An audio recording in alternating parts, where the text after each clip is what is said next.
Hello friends, அனைவருக்கும் வணக்கம். இன்றைக்கு ஆடி வெள்ளிக்கிழமை, 4வது வாரம்.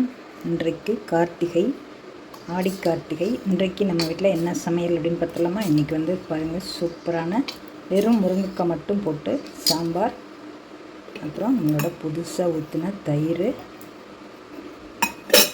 அப்புறம் நம்மளோட கோவக்காய் லேசாக காரம் போட்ட பொரியல், அப்புறம் நம்மளோட கருப்பு சன்னா, கருப்பு கொண்டக்கடலை சும்மா வேக வச்சு உப்பு போட்டு வச்சுருக்கேன்.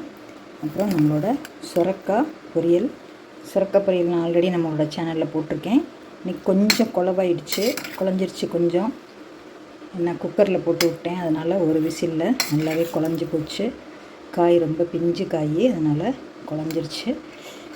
அப்புறம் நம்மளோட சூப்பரான சுட சுட சேமியா ஜவ்வரிசி போட்ட பாயசம்.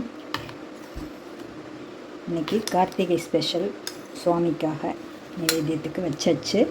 அப்புறம் நம்மளோட எப்பவும் போல் சூடான சாதம் இன்றைக்கி ஹாட் பாக்ஸில் மாற்றிட்டேன். டவல் போட்டு தான் வச்சுருந்தேன், இப்போ காமிக்கிறதுக்காக டவல் எடுத்து கீழே போட்டு எடுத்து வச்சிட்டேன். சூடான சாதம்.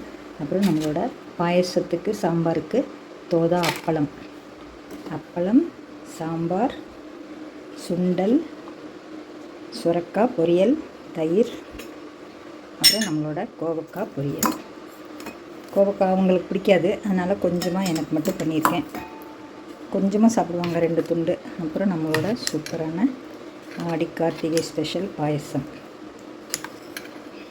இதான் இன்றைக்கி நம்ம வீட்டில் சமையல். உங்கள் வீட்டில் என்ன சமையல்னு கமெண்ட்டில் சொல்லுங்கள். இந்த வீடியோ பிடிச்சிருந்தா லைக் பண்ணி, ஷேர் பண்ணி, கமெண்ட்ஸ் பண்ணுங்கள்.